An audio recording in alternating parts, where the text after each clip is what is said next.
Today's episode is brought to you by Audible.com. Go over and get you a free audiobook 30-day free trial over at www.audibletrial.com/nerdcave. You can be picking up Timothy Zahn's new book, Thrawn. It's freaking awesome. Or you can get Ahsoka. You can get all these Star Wars books because everybody loves Star Wars. If you don't love Star Wars, what are you doing with your life? There's over 180,000 titles, though, to choose from. You can get it on your iPhone, your Android, your Kindle. And if you have an MP3 player and what are you doing with your life, you can get that there as well. So go over to audibletrial.com/nerdcave and grab you one of those new books. Get smart. We read at the Nerd Cave. We read. Build it beautiful. What's up, everybody? Zach here with the Nerd Cave Podcast, episode 227. And this week I'm joined along with... Allie. Allie? Hi. We got a lot to cover this week. Do we? A ton of stuff. I only know about one thing that matters to me, which I'm representing, because the Overwatch Halloween event starts. We're going to talk about that. Yeah. We're going to talk about that today. So I know how to plan things here. The skins? What? Yes. Shout out to Derek Daniel for getting a bunch of these articles together for us. And if you want to get the podcast early, all you have to do is go over to patreon.com/nerdcave, toss us a few dollars, get it early, and enjoy all of this goodness. If you can't toss us a few dollars, that's okay too. You can wait each and every day. We put up a section of the podcast until Friday. We put up the whole thing and over on podcast services around the globe. So let's jump into the news. Every Xbox One X has a Master Chief riding a Scorpion inside of it. What? You see the little Master Chief up there? I do. Riding the little Scorpion. It's pretty adorable, actually. It is an adorable Master Chief. Really cute. Windows Central, after posting over videos of the Xbox One X internals, found a drawing of Microsoft's Spartan mascot riding the console's original namesake. The Xbox One S also had a tiny Master Chief etched into the paneling. It is also a somewhat popular thing to do, as Nintendo included a secret message into the Switch Pro controller as well. The Xbox One X launches on November 7th for $499.99. I like it. I think it's cool. I think that's... Like, that alone has made me go, maybe I'd buy one, just because of that. I mean, I definitely won't, because I don't have that kind of money, nor do I care to have an Xbox. Yeah. So. I think it's really cool, because Scorpions, like, there's a Scorpion tank in Halo. Also, because it was going to be called the Scorpio. Yeah, the Scorpio. That was the name, and it should have been called and all of that. And I'm glad that they did the whole Project Scorpio edition, which is kind of like the Founders edition and everything.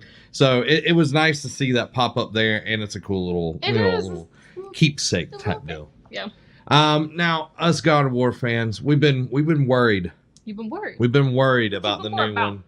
But God of War 4 PS4 dev dismisses our biggest fears. God of War has Kratos teaming up with his son, Atreus. There you go. Sparking concerns among gamers that the title may end up being one big escort mission. Fortunately, the developer of Sony Santa Monica has told The Hollywood Reporter that this isn't the case.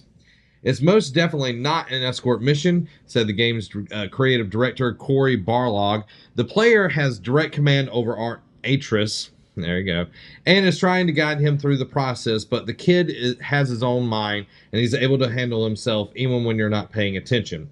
Barlog added that players can ask Atreus to perform certain tasks at the press of a button. He likened it to teaching your kid how to ride a bike as you run alongside. So that makes me hopeful of it, because I don't like guided missions. I don't like hand-holding. I don't like to deal with NPCs that can't take care of themselves. It is very annoying. I get that. World of Warcraft has a lot of those, and especially if you're doing dungeons, you have to wait for the NPC to reach a certain point, but everyone's been at that point for the last 5 minutes. You're just sitting there. Then sometimes you have to escort him because he'll get attacked. It's the worst. It's really terrible.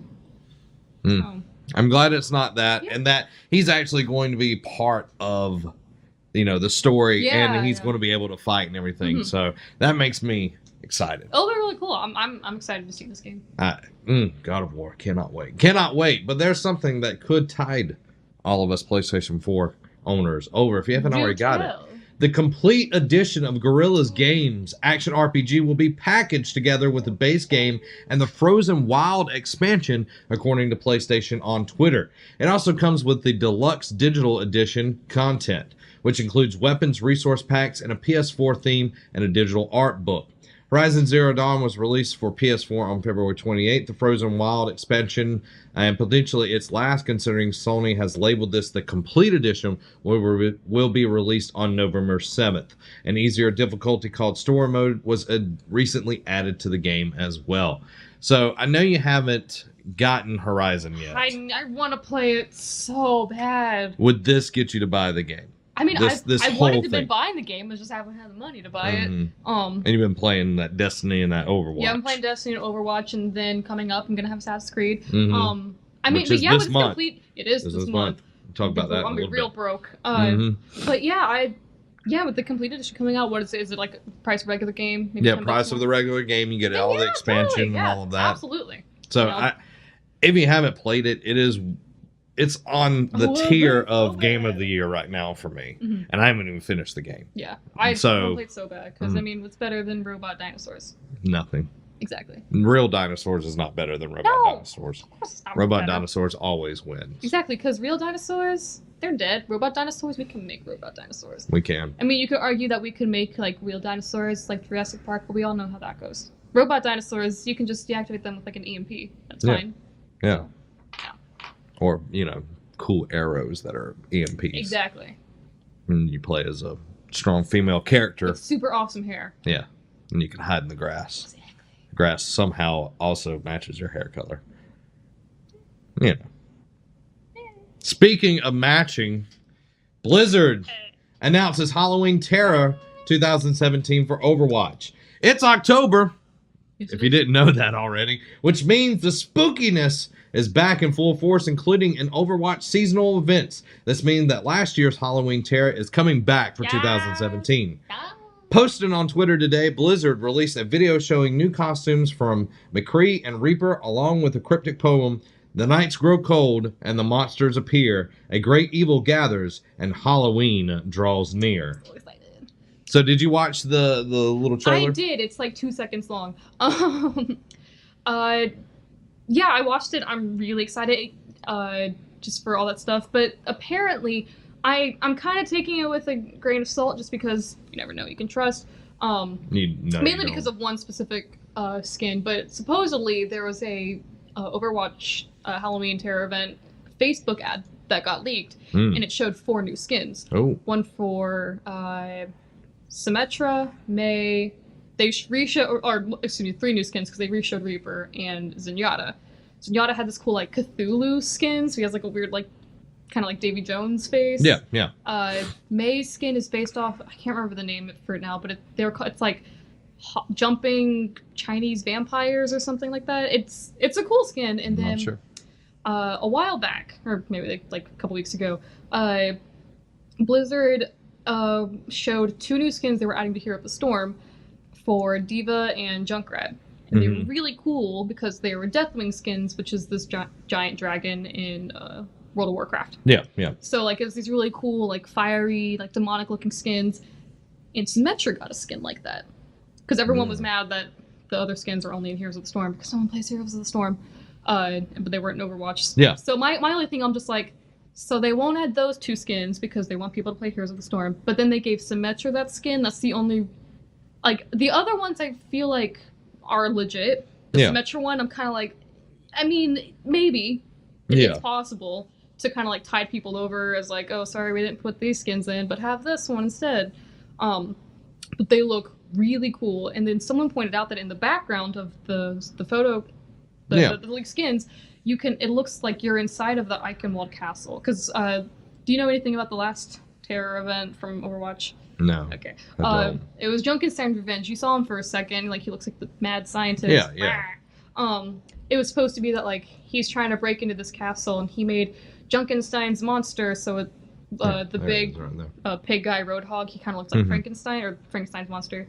And Reaper had like a pumpkin head skin, and then the Witch Mercy skin came in, and she was like they were all trying to break into the castle, and you would play prevent as them. You would play as McCree, Hanzo, Ana or Soldier 76. Yeah. And so you're trying to keep them from doing that. But someone pointed out in the new pictures that were supposedly leaked that in the background it looked like you're inside Eichenwald Castle, and it looks like on the table it looks like Junkenstein's monster is like laying down, all like Frankenstein-esque. So it's like maybe you're trying to keep him from making the creature. I don't know. It was like it could be that that's not even at all what's being shown, but that's what it looks like. So I'm really excited to see what they're gonna do. Yeah, I love that Overwatch. It has taken a page out of. They've learned from doing WoW. Oh my god, they've learned so much stuff from WoW. But constantly doing something to keep the players engaged. Keep, putting out new modes, putting out, seasonal things to keep people involved. Destiny did it in Destiny 1. I'm curious to see what they do with Destiny 2. I'm curious to see what they're going to do. If they're going to do that again. If they're going to, Iron Banner, which we're going to talk about here in a minute, is coming this week. So, wait, it's this week? Mm-hmm. Coming this week. God. Yep, it is. We'll talk about that in a second, though. New Hitman DLC is on the way, but it's not Hitman Season 2. So, I'm sorry, all my friends out there. IO Interactive has revealed a slew of new Hitman content on its way, confirming the new details will be revealed on October 24th. The studio was keen to point out, however, that the new content is not related to Hitman Season 2. Mark this date on your calendars, October 24th. 24th. That's the date when we will reveal brand new content for the game, said the company. We're going to let the announcement itself do all the talking, but there is one thing we want to clarify before then. This upcoming content is not Season 2. We're saying that now to keep expectations in check. October 10th marks the beginning of the new Hitman content rollout, starting with the extra contracts and challenge packs. So, there you go. If you're a Hitman fan, which I've been playing the Hitman. I've never played it. You've never played Hitman? No, I take that back. I may have played it once. I don't remember. It was a very long time ago. It's good. I've seen. I've always of it, loved definitely. Hitman. And is there a Hitman movie? There is a Hitman movie. It's a pretty good movie, I have to say. It looked like it was a decent movie. It's a pretty good movie. I enjoyed all of the Hitman so far. Blood Money was a really good one. I know a lot of people don't like Blood Money, but I thought it was good. This one is good as well. There's a lot of replay value to it. Like, you can create your own scenarios for people to go through, like, oh, you have to do it this certain way and all really that. Cool. So there's a lot of community stuff that is available in the game, which I really love that they're building that with it. And recently, IO has separated from Square Enix, and they got to keep the rights to Hitman and everything. That's good for them. So I'm curious to see what they're going to be doing in the future, because IO has made a lot of good games, and Hitman is one of their biggest. So I'm glad to see that they're rolling out more content. As we kind of just said, with Blizzard over with Overwatch. you want to have a reason for players to keep coming back. I think Square Enix even mentioned that, like, switching over to the multiplayer game instead of just a single play game with no replay value. You want to have something that keeps the players engaged and coming back. Yeah, so always. Speaking of keeping people engaged, in the wake of completion of Destiny 2's first faction rally, which we saw Dead Orbit, coming out on top. You should pick the right faction, people. I was so happy when I logged in and saw that. I was just like, I took a Snapchat of it, put on my story with you have your little characters or whatever. I had it was dabbing, and I was just check it out.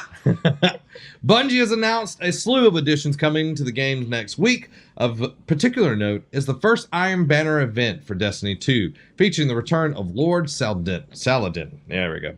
As the overseer of the banner, the Iron Banner retains broadly the same approach as in the previous game, but with a few significant changes. Combat will now be between 2 teams of 4 players instead of 6 players, which is a pretty big change right there. I never actually got to Iron Banner in the last game.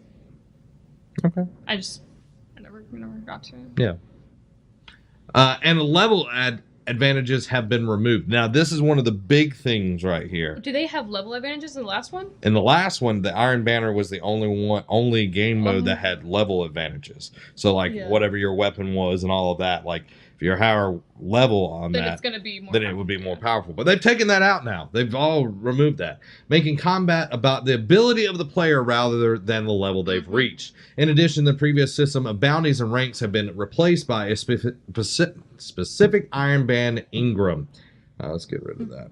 The Iron Banner is still one only open to players who have completed the game's full campaign. Which, if you haven't played the full campaign, what are you doing? It's really fast. It's really goes by fast. Really quick. It's really easy, and it's the fastest way to level up your character to 20. Absolutely, yeah. And then you can grind the rest of it. Like, save the rest of it to get the good stuff. Get those power engrams. Yeah, I'm finally going through my with my Titan and beating out the story. I got these exotic arms, and they're so cool. You got the horns on them? Yeah, they got the horns on them. That's the ones I wear too.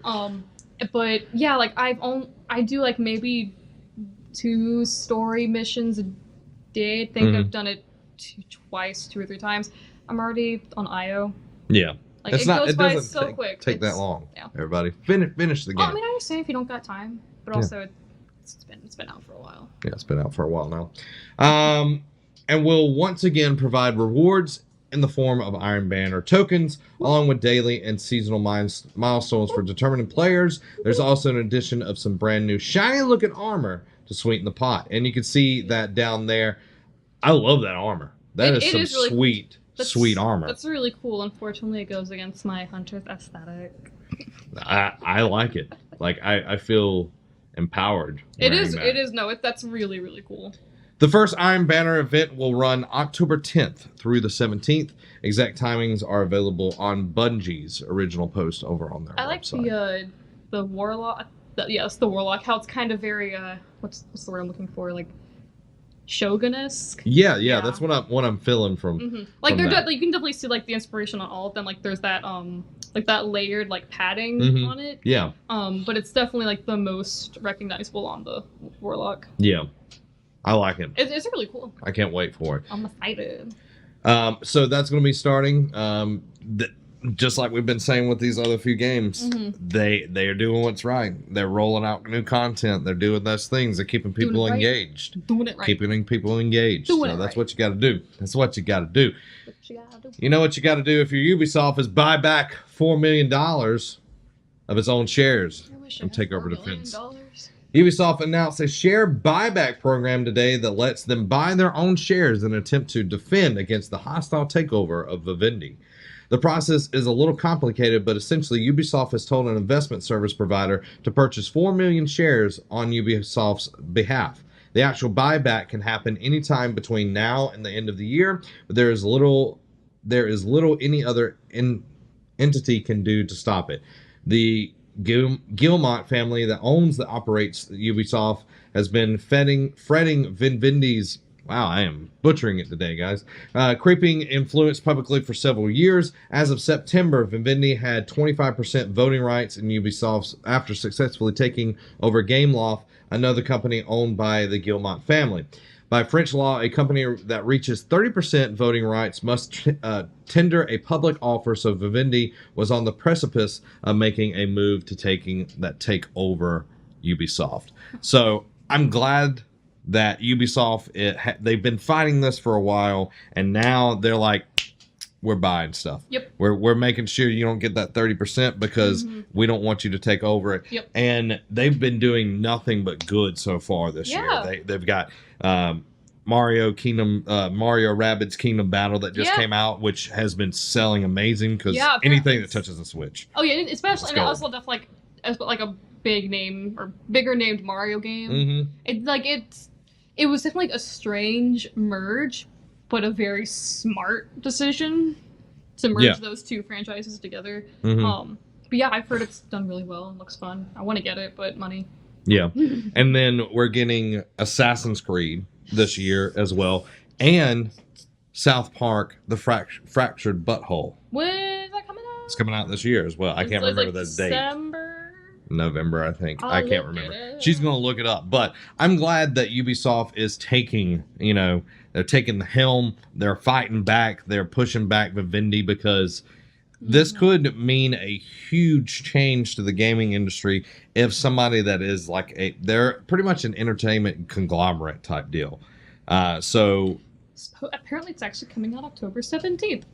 So it's coming out very, very soon. There you go. That's kind of weird that they're having that and Assassin's Creed come out at the same time. Ubisoft is gonna make bank. Oh yeah, but not everybody's gonna get both. Some people be like, I'm saying overall. Yeah. I'm just saying for the people. Yeah, I mean, I know I'm not gonna get the South Park game. Probably, I'll watch other people play it. I will eventually, Mhm. because I think when they made the first one, I was like, they should have done the Coon and Friends story, and now it's Yeah. doing that. So I'm just like, I feel it. No, I feel it calling me. respect that. I feel it calling me. You know what else I feel it calling me? Some Assassin's Creed Brotherhood, not Yeah. Origins. I mean, they have a trailer out. We're gonna watch it all together, everybody. Yay! So let's enjoy this together. Got some good stuff here. Oh my! Look at that rating, though. Oh, and captured in 4K. I am a Magi, protector of Egypt. My land is on the brink of collapse. To defend Looks so it, good. I must become an instrument of justice and freedom. I'm so excited for are Red my Camp. Magi now, It looks protector so of the good. true pharaoh of Is Egypt. that Oh. is that Cleopatra? Gods Think have so? abandoned us. I think it's supposed to be Cleopatra. I don't remember now. Be careful. Not everything is as it seems. Quiet. Your people are in danger. Oh, it's gonna be There's so a new cool. creed now. From darkness we have come, and in darkness we shall stay.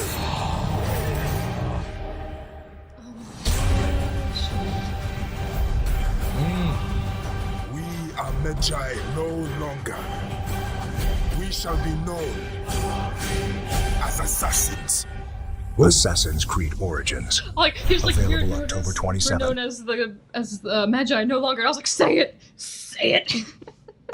It looks Oh so my God, good. I have been like, it's like even though I didn't know this game was coming out until 2 years ago, even though people were like, they just know said it was Egyptian. They said it was going to be in Egypt. 2 Yeah, years ago. for a while. Actually, 2 years ago. 2 years ago. But like, it's even though we've only known for 2 years, I've waited for this game for like 10 years. Yeah.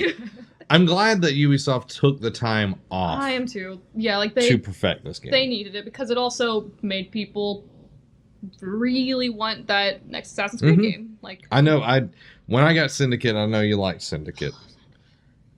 I was so burnt out on Assassin's I know, Creed. and I totally understand that. And now I'm like, I'm ready for some Assassin's Creed. Mhm. They're actually even made a difficulty system now. Like you can play like if you want to play harder difficulties, that's in the game now. Actual difficulty. Yes, it's not just like a base level thing. There's a Because difficulty. like the only difficulty setting was that here's your required stuff and here's some optional stuff to make the mission a little harder. Yeah. That's all their difficulty settings have been. So now there actually is Oh my a difficulty gosh. setting. And there's multiple ways to go about Mhm. attacking missions. You can do it Yeah. the stealthy way, Mhm. or you could go just full out like battle. Yeah, they've slowly been trying to implement that in the last couple games. Mhm. For example, in Syndicate, it was either if you wanted like for not main story stuff because you kind of had to. Yeah, you had to It do was it a the little way they wanted. Yeah. But like for a lot of like the stuff you just did around London, if you want to be more stealthy, you play as Evie. If you want to be more brute force, you play as Jacob, and you could still do either or with Either with- character. Yeah. So like they've slowly been trying to implement that, especially with all the different skills you can unlock. Mhm. But this one is just so more open, Yeah. and I'm real excited. I'm so excited. The time and everything, like it's going to be really cool. And we talked to a few, I think it was a few weeks ago, or it might have been last week, about how they're going to be Oh, the education and everything, Yeah. and which is really really cool. And I can't wait to see how that's going to be implemented Mhm. by probably teachers and everything. Because I I know could see it being implemented. If I was a especially teacher- like a nerd teacher. I was a teacher. Like if I was a teacher, I am a teacher. If you're If like a I was history- if if you're I was a like history teacher, Covering like Egyptian. I totally would do history. it. Oh, absolutely. I totally Super would do cool. I'm excited. hmm You know what else I'm excited for? Star Wars. Thrawn will team What? up with Darth Vader in the sequel novel. Now, we talked about Thrawn a few weeks Yeah, ago. but the we read. Yeah, right? we It's- read section. Thrawn was our book of the month a few months ago, and it was fantastic. It is such a good book. But we're getting more. A new Star Wars novel about Grand Admiral Thrawn is hitting the shelves soon. And this time, the Chiss Imperial officer has a new formidable ally, Darth Vader. The Dark Lord himself is making an appearance in the upcoming sequel book, once again written by Timothy Zahn. A little more than a year ago, Thrawn was a Legends character. He was brought into the Star Wars canon by way of Star Wars Rebels Season 3, which was followed by a new novel by Zahn, who created the character for the 1991 Heir to the Empire. While there's been a few tweaks in the history and characterization, the villain has maintained most of his personality and skill set in the transition, becoming a firm fan favorite again. Thrawn, fantastic. Any version of Thrawn is always good. So, seeing, and apparently the Thrawn sequel by Timothy Zahn announced, title will be Alliances. Vader will be featured in it coming next summer. So, for me, being a Thrawn fan, being a Timothy Zahn fan, if you will, okay? We've interviewed Timothy a few times, Mr. Zahn. Fantastic guy. Loves Star Wars, loves his characters, is really, really entrenched in the universe. Even came up with Coruscant. Like, he is the one that named Coruscant. I did not know that. Yes. That's really cool. He's freaking awesome. The Thrawn book was amazing. I loved the way they did it. And Vader was actually in the first book. And Thrawn met Anakin. Nobody. No, when he was like Jedi Anakin, like before his turn. He's just He was like, you know, his teens, early 20s. Maybe a little baby. So like he met him, so he knows who Anakin Skywalker is. Yeah. And he meets Darth Vader, and they kind of like have a little something. It wasn't much in the book, but it was kind of like, what you gonna do with that? You know, it's kind of like off on the side. So he knows that Darth Vader was Anakin. I don't know if he knows yet, but I'm sure if they would address that in this book. I think they might. Thrawn is the most intelligent like character of all Star Wars. So if there's anyone that can figure it out without being told, it's him. Yeah, because it's like pretty much like because you never see him, so like unless like you like really dug back, you would have no reason to put the two together unless you knew that, you know, Anakin killed a bunch of kids. So. Yeah, you know. It's all in a day. It's all in a day's work. It happens. Kids die. It's all in a day's work. You know what I mean? It's all in a day's work. Now, speaking of Star Wars, we didn't talk about this during the gaming section, but I've been playing Star Wars Battlefront 2. Nice. Fantastic. Very nice. I played probably about 2 hours today. Nice. I played Strike. I've played Starfighter Assault. I've played the multiplayer. I didn't just call it multiplayer. I don't remember what it was. I think it's going to be fantastic. I have a concern though. Oh no, what is that? It's the same concern I have with most games these days. Is it microtransactions? Microtransactions, for the love of God. Because I never got to play the first Battlefront. How could there be microtransactions in Well, that game? now it's like, oh, if you want to, like, they do reward tiers or whatever. Like, one of them was like, play 10 minutes as, like, it's like the very first rewards. Sure. Like, play 10 minutes as an assault class, heavy class, officer, specialist. Yeah. Okay, nothing to it. Yeah, boom, done. Yeah. What you got next? What you got? It's like, oh, well, now kill this many enemies with this, kill this, do this, do that. And that's all good. I like that. It's like, but you can buy the same rewards. that's dumb. Yes. That doesn't make any sense. Like, because microtransactions are supposed to be, it's like just it's stuff that you would like. For example, like in Destiny, you get, you know, emotes. It's stuff that you can equip, not rewards. Is it just like basically like from my understanding, it's just like little challenges and you get achievements for these challenges. Yeah. Well, you get weapons for these challenges. Okay, so by buying the reward, you get those weapons. Yes, you get weapons and you get upgrades to your character. What? Like, I'm talking about like upgrades that matter, not like no. an emote or anything like that. What they should do, hopefully they'll change it to this. What they should do is to have it so that you could have that microtransaction to get the specific weapons or whatever, but you can't get the actual reward itself. You should have to actually play to get the reward.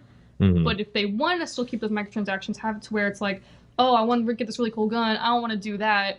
So you get that gun, but you still don't have that achievement. Yeah, but you still get the gun, and the gun's You like... know, I understand that, but clearly, they're going to want to have microtransactions in it. I don't think you should be able to buy the reward. It should be more cosmetics, and I don't even like it for cosmetics. I'm going to be honest with you. Microtransaction, you pay $60 for the game. I should have the full game. Don't give somebody the option. Like, it's going to be essentially, if you got the money, you can cheat here. Yeah, that's my thing. It's just, yeah, it should be mostly, it should be more like cosmetic stuff. With, like, for example, like in Overwatch, you can buy all the loot boxes, but all the loot boxes are cosmetic things. That's all it is. But if they want to have it, if they want to have it set up so you can actually buy the weapons, people are gonna spend money, and if they can find a way to make money off of it, good business sense on them, that's fine. Mm-hmm. It doesn't sit terribly with me. What sits terribly with me is the fact where it's like players are gonna go out, certain players are gonna go out and they're gonna actually try and actually get those achievements themselves. Oh yeah. And so they've actually put in the work to do that, whereas these other people are just spending their money to get my thing is the achievement part. I don't like that. Yeah, I don't like it at all. And mentioning microtransactions, since we're on it. Yep. Shadow of War reviews are coming out. Ooh. There's only a few places that have actually said this, but they're reputable places. Sprinkle that salt. Apparently, the true ending to the game. Can you only get it through microtransactions? Well, and this is the caveat here, okay? You have to play about 10 more hours to get the actual ending to the game, because it takes so much to grind to get the right, like, orcs and everything, because you have about 20 sieges that you have to do. Mm-hmm. But you have to have, like, legendary orcs to get them. And it takes it's kind of like luck of the draw type deal, like, to get those legendary orcs. So does it go faster with the microtransactions? Oh yeah, it's like that. That is gross and shady. Mm-hmm. Like, I understand. It's them having the business sense to be like, have a, what's the word I'm looking for? Have a incentive to do the microtransactions so they can make money. Like, I get that. Yeah, but we've already paid for the game. Yeah, you've already paid for the game. So, yeah, that where it's like, if you want to get the true ending of the game, you have to, you don't have to pay the money to get the true ending. But if you want to actually have a life outside of this game, you gotta give us a little more because the final cutscene and credits doesn't roll until you finish that. Mm-hmm. That's shady. Yeah. And a lot of places aren't even talking about it because they're afraid of WB taking their review copies away. I don't blame them for... I mean, they should say something about it because that's really ridiculous. I'm not afraid. They've never given me one. I don't blame them for not saying anything because, like you said, they don't want to get their reviews copy taken away. And then if they get this taken away, they may not get future review copies from them. Yeah. Like, I understand that. Cover your bases. But... you still got to be honest to your reader base, you still have to be honest. Or your viewership, whichever one it is. Yeah. And also, there's ways that you can present that without seeming like you're bashing them. Like, there are different ways you can go about it. When it comes to, like, hard work and actual, like the game ending, microtransactions have no business being in there. Yeah, I agree. And again, like, as they said, you don't technically have to. But if you, again, like you said, like, what is it, 10 hours of extra gameplay? 10 hours is a good amount of time. And it's not like it's interesting gameplay. It's just grinding. It's grinding. So that's where I have a problem with it. That's where I have a problem with it. No, it's not good. I don't like that. But you know what I don't have a problem with? What, that? With Constantine coming to New York Comic-Con this weekend, Warner Brothers Animation and the CW have revealed the first official poster for the Constantine animated series.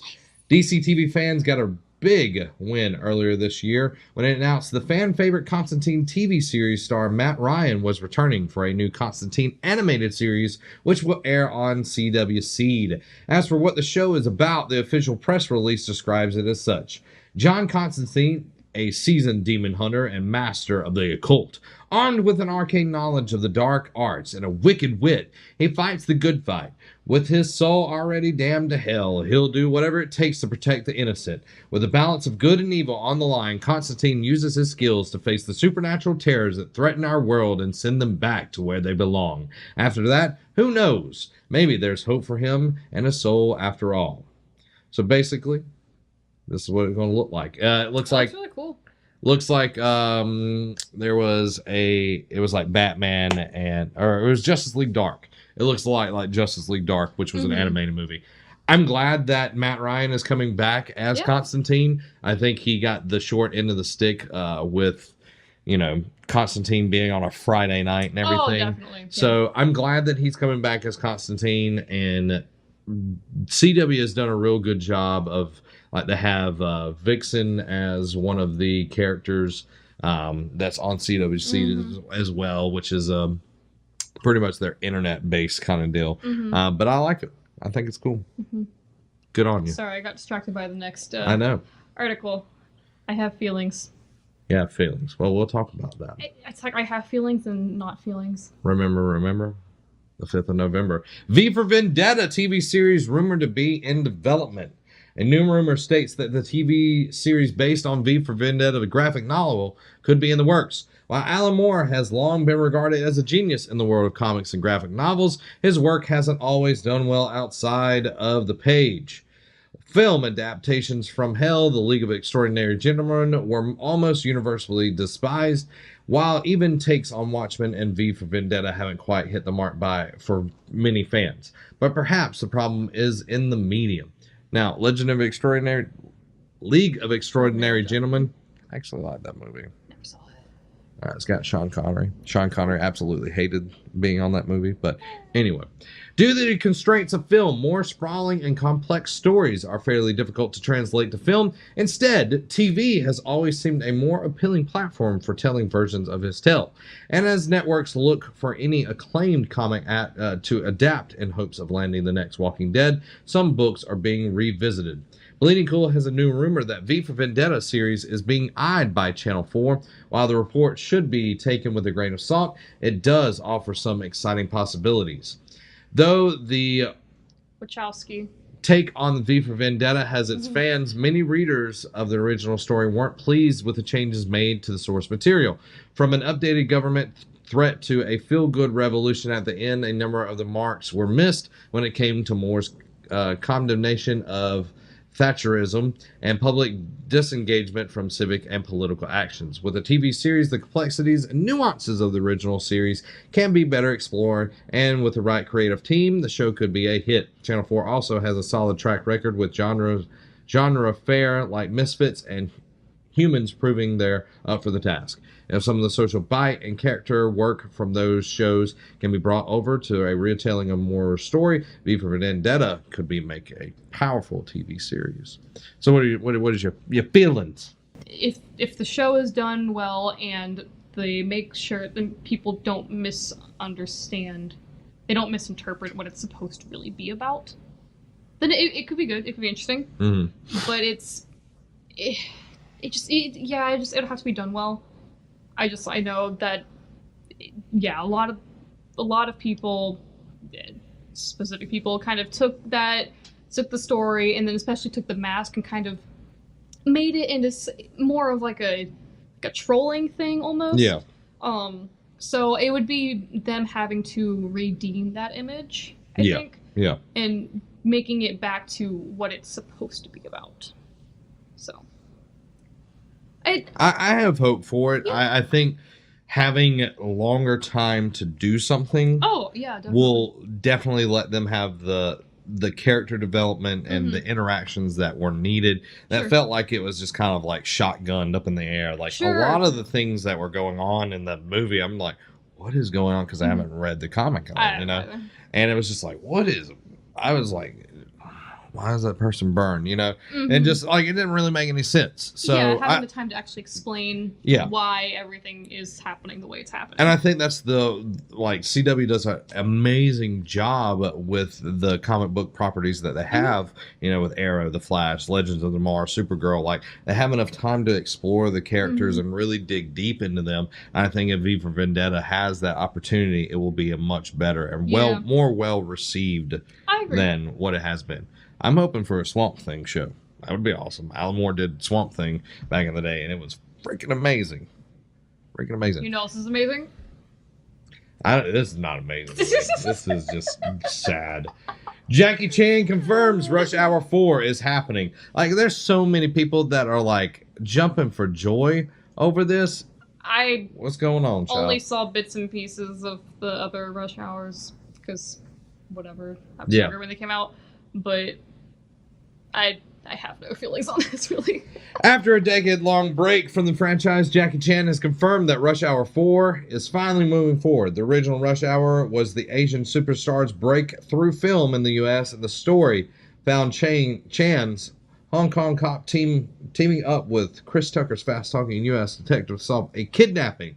The plot was nothing special, but Chan's action skills combined with Tucker's comic relief made it for a hit film at the box office.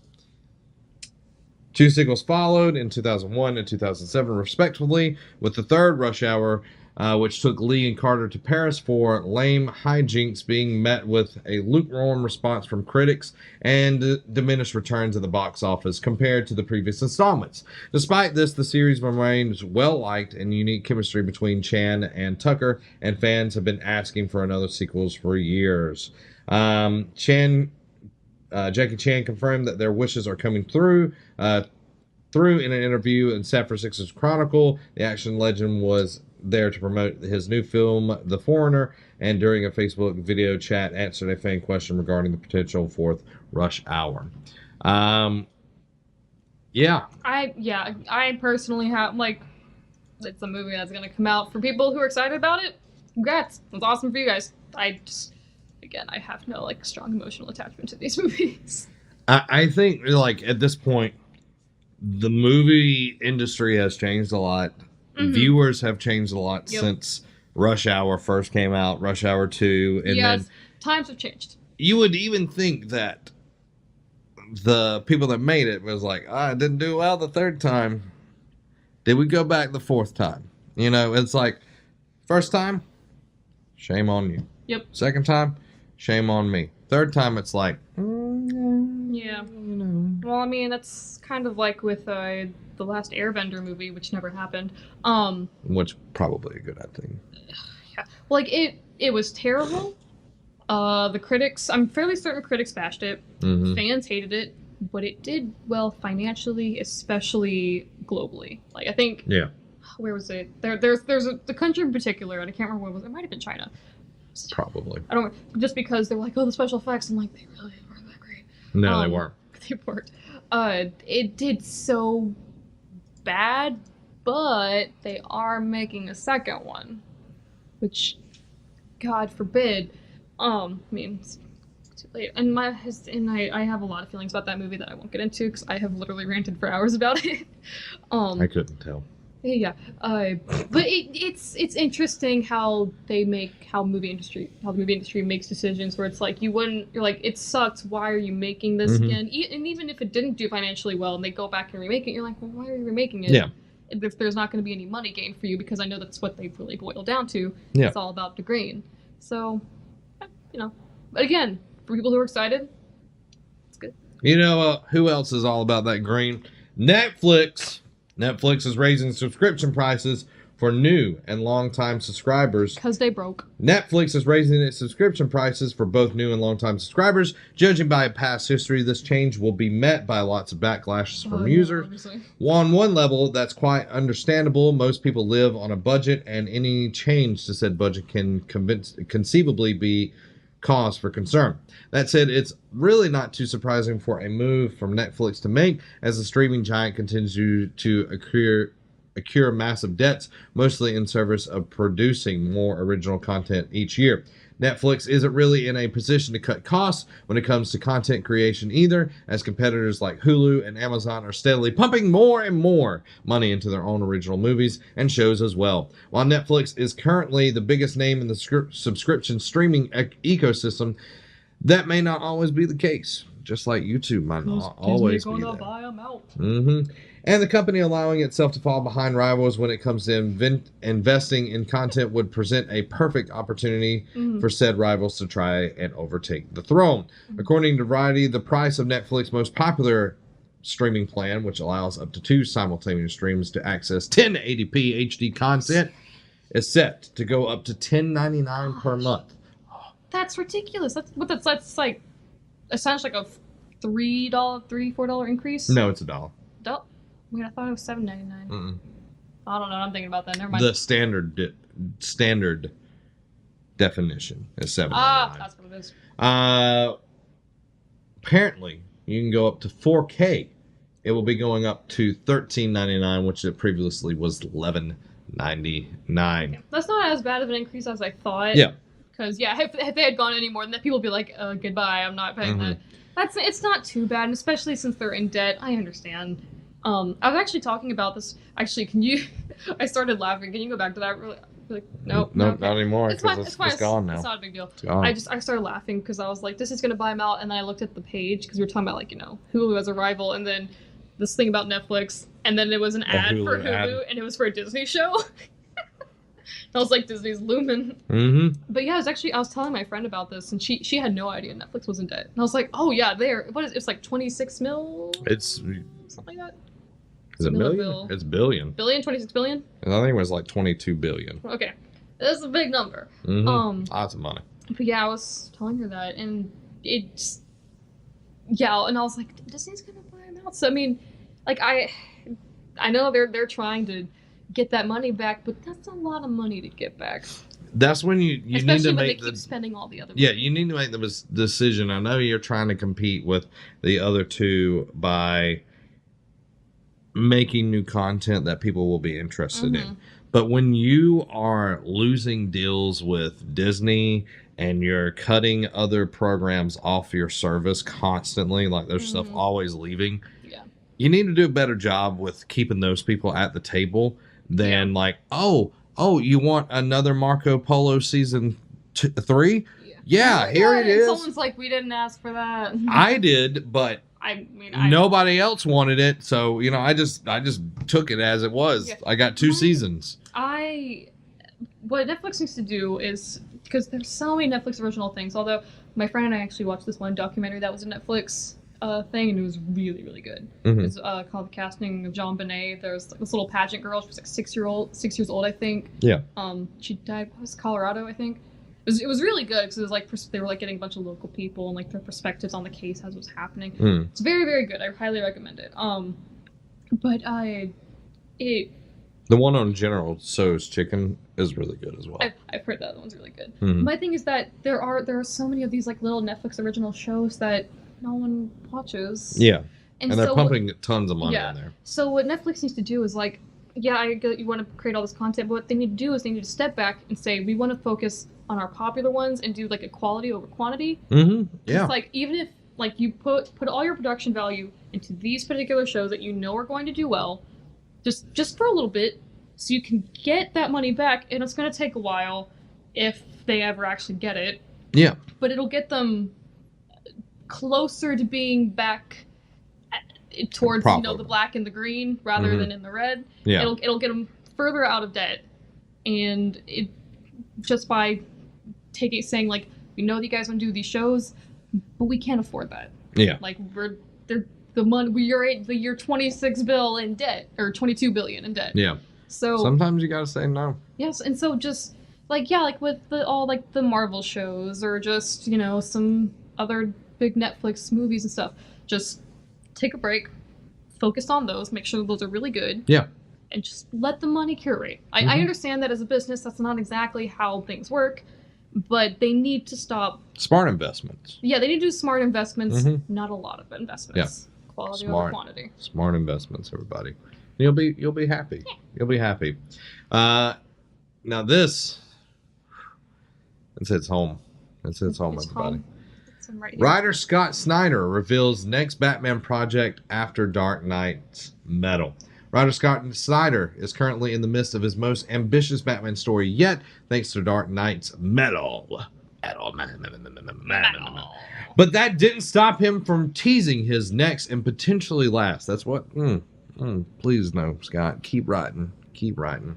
Batman project at NYCC, which is New York Comic Con. This weekend, Snyder and artist Sean Gordon Murphy are planning to reunite on a series called Batman Last Night.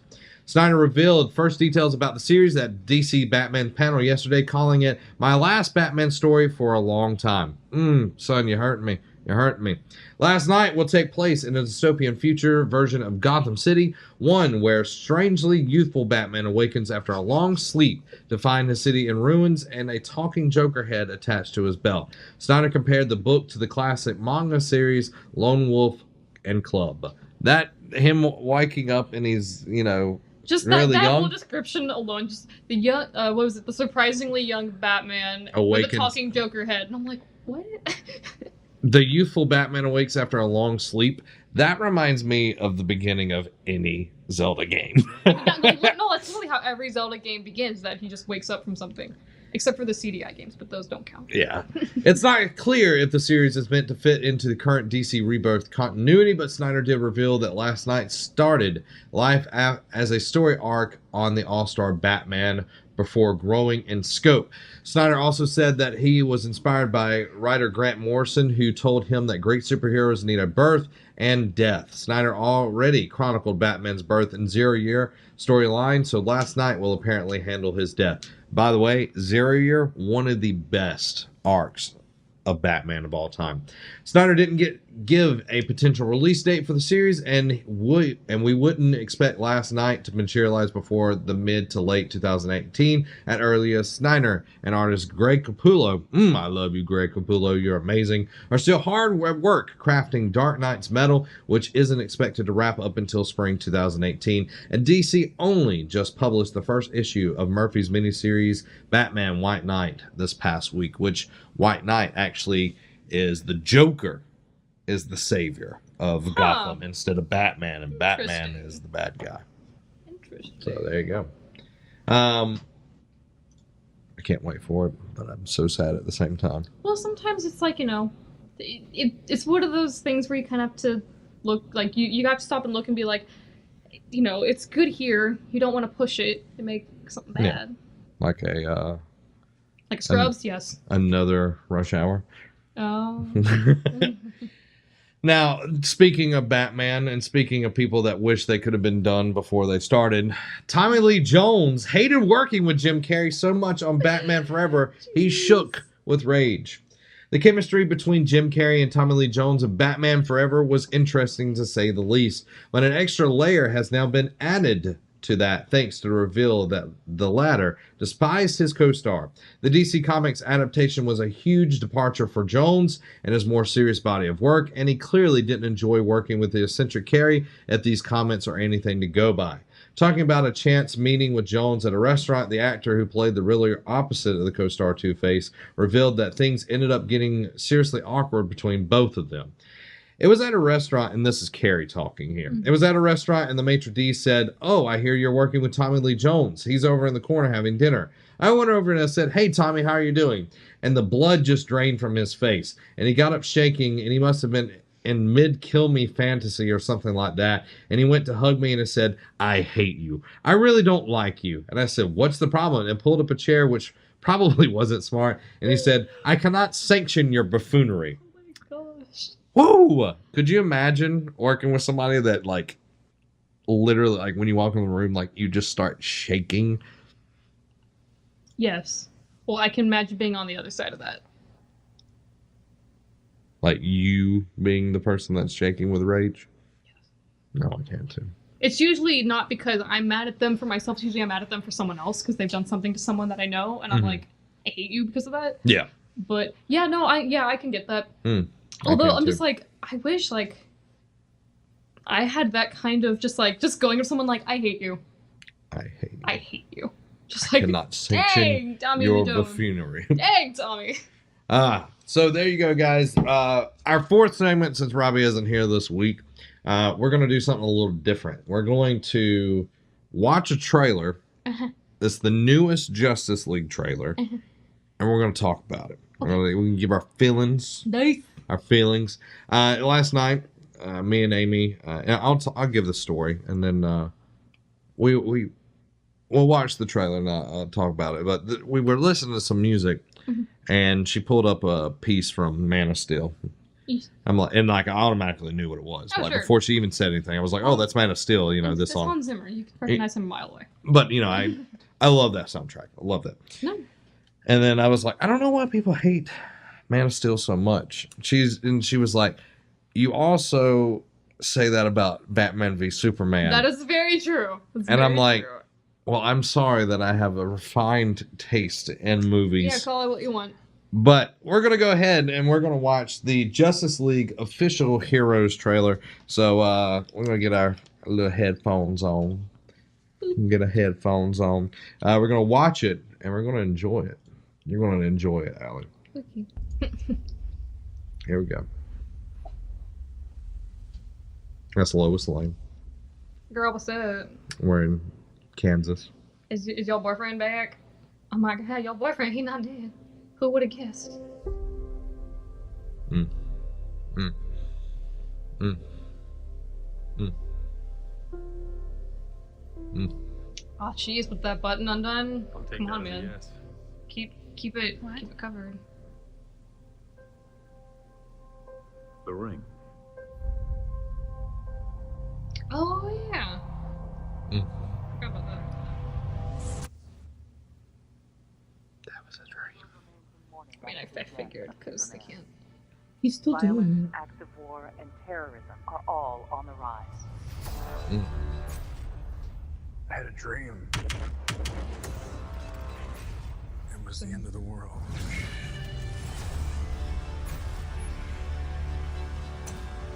Like, what's going on here? It's like the Amazons. I think it's something more. Something darker.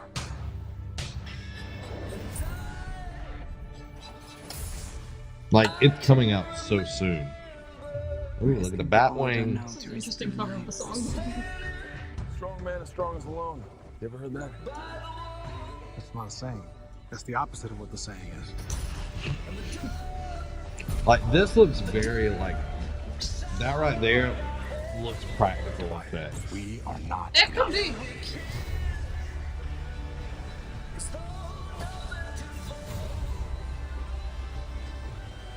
The world needs Superman.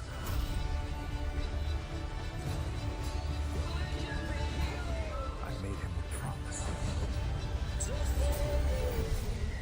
is why I brought you together. Ride ain't over yet.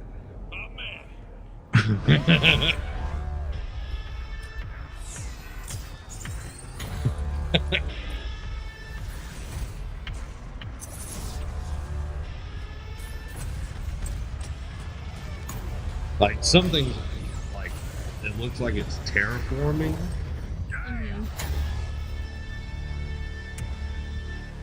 Oh, awesome. That's a bat signal. That's your... Oh, sorry. That's your signal. That means we have to go now. Yeah, that's what that means. It's so cool. Oh my god, I love Ezra Miller so much. I mean, I'm super excited about it. I mean, whenever I was watching BB Superman, I was super excited for Justice League more than I was watching that movie. Yeah. Uh, So, what is your take on the trailer? First of all, just saying technical aspects. So far, all our trailers have been very good. Mm-hmm. They've always I commented like because it was the David Bowie Hero song. Yeah. The music they've always chosen, because the last trailer they had, it was Come Together, Yeah. but the music they've always chosen have been like, it's been really cool for Yeah. it. And it, yeah, graphically, like, it looks amazing. Like you said, some of the stuff looked like it could have been actual practical effects. Yeah. Which is very possible. That or it's just really good CGI. Yeah. But as always, that's one thing about DC films that I always have to give them credit for, is that their cinematography is just outstanding. Mm-hmm.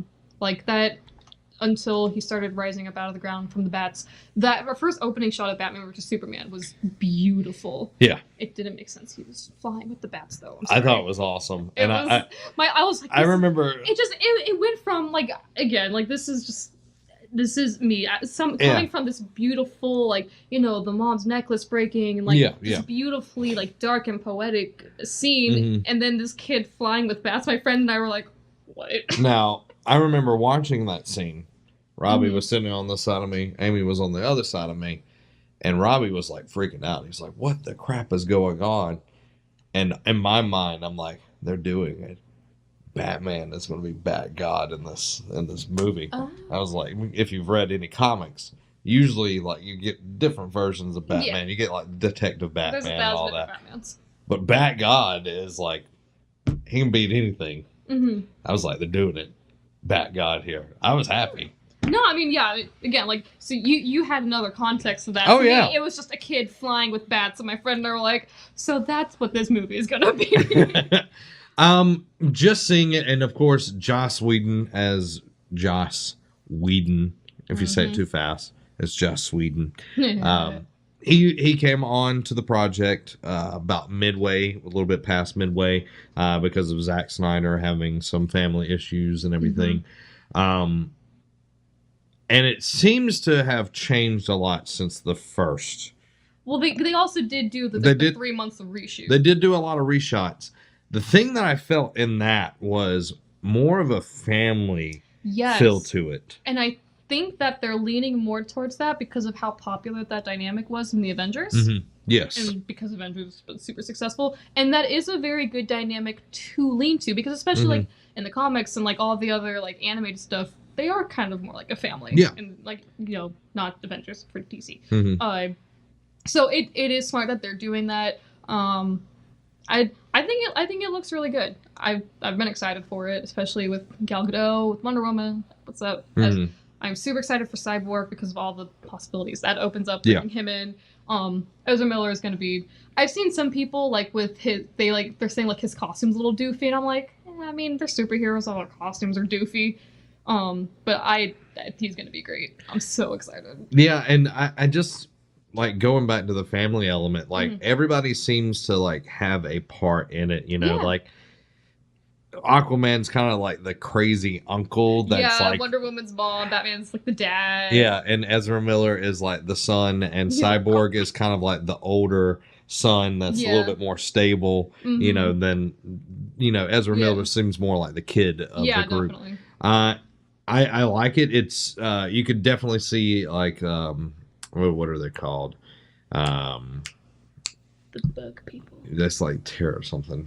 Oh, you said Terraform? No, it's the soldiers from Apocalypse. I think.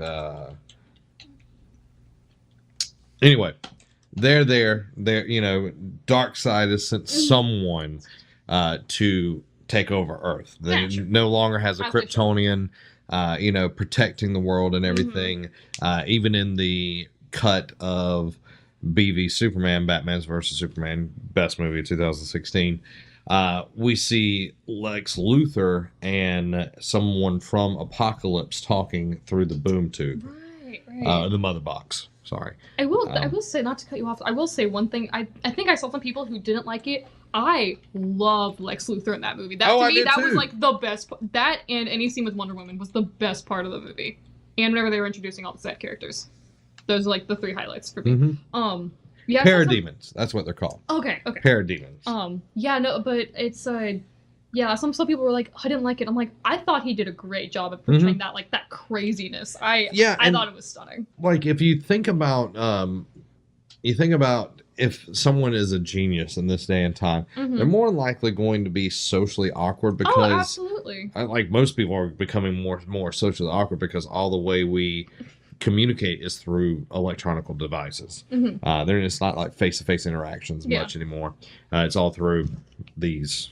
Which is fine, it's great, it's convenient, but there is some of that, like, in-person, that, like, interpersonal charm that is lost through that. Yeah, and you could see that with the way he delivered his lines and everything, that he felt that way. You could see that. You could read into that, and I think that was lost on some people that didn't pick up on it. I completely agree, and it was definitely, like, a different Lex Luthor than some people were used to, but I thought it was a great take on the character. Yeah. I thought Jesse Eisenberg did a great job at it. Yeah. So. Anyway, what was that? Peach tea? Remember the tea? It was. Which part of it? Because it's been a while. It was like the Congresswoman or whatever it was, like the tea that she was drinking. Oh. Yeah. I love the trailer. It definitely brings more of a ray of hope. Yeah. And I don't think we talked about this on the show, but DC, or we might have last week. Everything kind of escapes me, but we talked about that the DCEU is kind of done in a way. Like Justice League is going to keep its trajectory, but they're going to be standalone films now. Like there's going to be a standalone Batman film because everyone saw, and we did talk about this last week or the week before, that Wonder Woman did so well, but it wasn't tied into anything that it did so well. Why not make these standalone movies? Yeah, I think, but they'll probably kind of go along the Marvel route where they'll do the standalones because they did well, but then as kind of like a let's bring everyone back together for another hoorah. Oh yeah. I think it'll also depend on how well Justice League does. Mm-hmm. But I think they'll do it again, especially because eventually they'll bring Superman back. So they have to. I'm curious when they're gonna like show him being back, because we all know he's not really dead. I think he comes back in this one. That's what I'm thinking. I think like because he's been on set. He's worn like a black suit with like a silverish logo, with longer hair. Yeah, I think that they'll bring. It'll probably be like. These like Lois keeps seeing all these different things throughout the movie, and then bam, he's back, and he's like, "Hey, babe, you miss me? I know you miss me." Like, I love that opening scene. I like Henry Cavill as Superman. I think he does an awesome job as Clark and Superman. Yeah, I enjoyed his performance in because I never saw the Man of Steel movies because black people were bashing him. So good. I'd watch it for the Hans Zimmer music because Hans Zimmer is incredible. But I thought he did a great job. Yeah. Especially playing Clark. I thought he made a really good Clark, actually. Yeah.